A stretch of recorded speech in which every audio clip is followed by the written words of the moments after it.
Pozdravljeni iz ljubljanskega studija 136, to so petkove vesti na Vesti s Katjo Buda in Marko Tom, brat všem. Smest, Buda je polna. Tibet. Predsednik Obama je pokasiral Nobelovo nagrado za mir. Ja, komitej za Nobelovo nagrado razlaga, da jo je dobil, ker se neverjetno trudi, da bi ojačal mednarodno diplomacijo in sodelovanje med narodi. Ja, odločilen je bil njegov boj brez jedrskega orožja. Podmoranca na jedrski pogon, jedrsko orožje ali ni? Dino mir, brat. Skratka, važno je, da, veš, če ful razstreliš enih stvari, ampak ne uporabiš jedrskega orožja, dobiš Nobelovo nagrado za mir. Da je pa to tako kot Borštnikov prsta, ne veš, dobiš Borštnikov prsta, in sem zaradi tega, da skidi se dol z odra. Mir, dej, no. Mir. To mi Nobelovo nagrado. Yes, we can. It was whispered by slaves and abolitionists as they blazed the trail toward freedom. Yes, we can. Yes, we can. Yes, we can. Vlada predlaga interventni zakon za pomoč gospodarstvu Pomurja. Zakon naj bi zajemal ukrepe v skupni vrednosti 100 milijonov evrov. Vključeval pa naj bi davčne olajšave, splošno investicijsko olajšavo za raziskave in razvoj in pomoč pri zaposlovanju. Dobili pa naj bi tudi guvernerja Pomurja. Projekt je predstavila državna sekretarka Vesel Valentinčič. Vesel Valentinčič. Guvernerja bomo imeli. Ja. Čak samo, oni ne bojo davko plačevali, kaj? Nekdo. Daj pokaž, prosim. Prednostna obravnava bo seveda tudi razvoj in kandidiranje za sredstev na naslednjih področjih. Medpodjetniško izobraževanje, to je medpodjetniški izobraževalni center, za katerega namenjamo 2 milijona evrov. Regijsko gospodarsko središče v Pomurju v višini 30 milijonov evrov. To ne bi bilo srce novega gospodarskega zagona v Pomurju.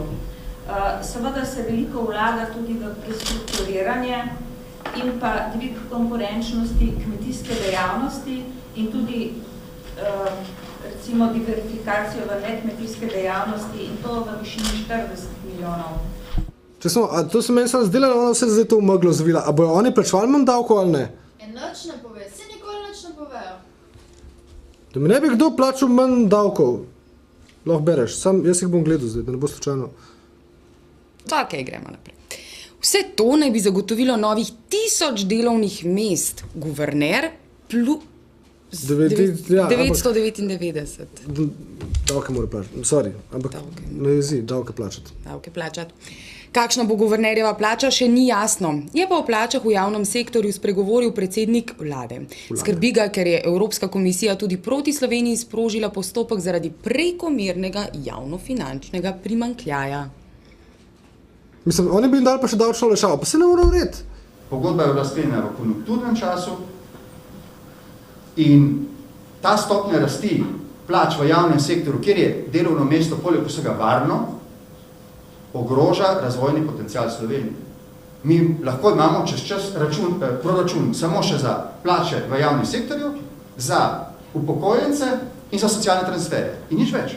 Ob tej žalosti novici, če seveda niste zaspali, medtem ko je premier gospod govoril, je predsednik vlade ponovil še staro resnico o statistični laži. Vkolikor ne boste tudi tega prespali. Takole bom rekel. V povprečju, tako kot v drugih državah, je bruto domači proizvod padel pod 10%.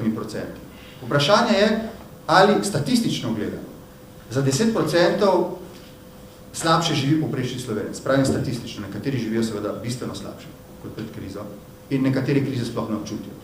To nas torej lahko vsaj nekoliko potolaži. O tem, ali menijo, da bi znižanje poslanskih plač prispevalo k zmanjšanju javnofinančnega primanjkljaja, pa smo povprašali mimoidoče na ljubljanskih ulicah. Ki plačujejo davke. Mislim, da imajo premajhne. Samo ne vladajo tudi malce drugače, ne?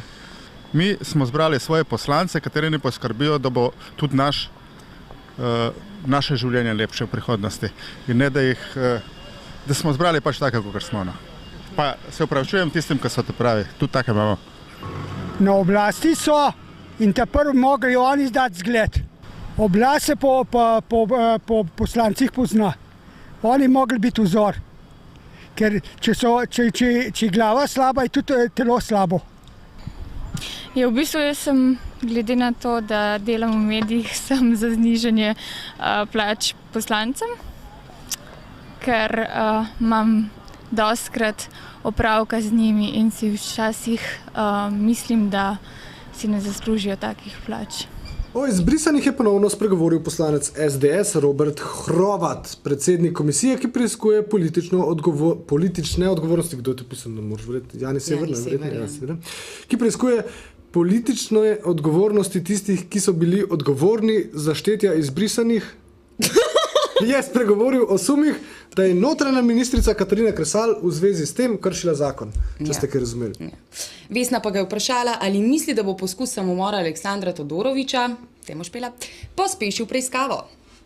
Zadeve tečejo naprej. Kot veste, je ministrstvo pač sprejelo določene sklepe, vlada določene sklepe, državni zbor je zadeve potrdil, očitno zadeve tečejo naprej.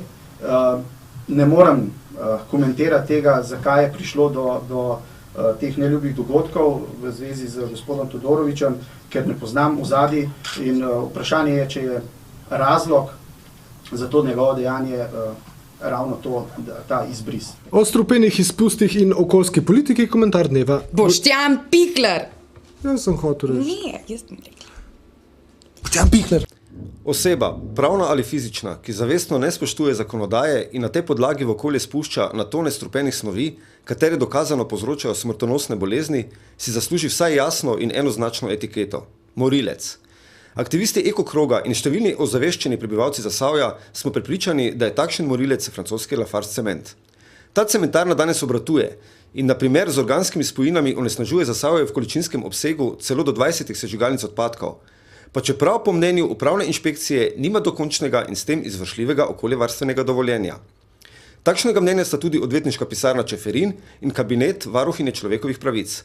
Ampak Lafarge in okoljska inšpekcija se na to požvižgata in si spet po svoje ter spet bratsko usklajeno razlagata zakonodajo. Hja, vi pa nas tožite in dokažete, da ste dobili raka ravno zaradi Lafargevih emisij. Ne pretiravamo. Tako odkrito in cinično so nam zadevo že pojasnili na samem okoljskem ministrstvu. Torej, delovanje okoljskega inšpektorata vodijo izključno politikanski interesi, ki se izražajo v bolj ali manj uspešnem lobiranju. Slovenija, Slovenija, Slovenija. Kultura. Reperska legenda Zlatko je v diskoteki nad mestom predstavil nov videospot za komad 1 na 1.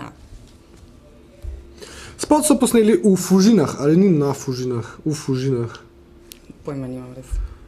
V njem pa nastopajo tamkajšnje face, med drugim tudi Goran Vojnović in Raša Nesterović. Goran Vojnović, jaz ful za njega nabijam. Bravo, Goran, živijo Goran.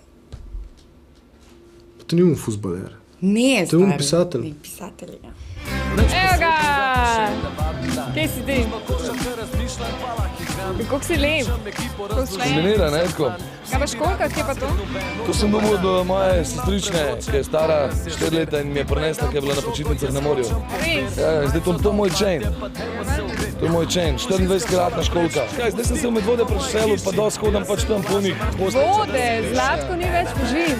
Ne, Zlatko je še zmeraj Fužinc. Lahko vzameš Fužinca iz Fužinc, tam ne moreš vzeti Fužina iz Fužinca. To je razlika.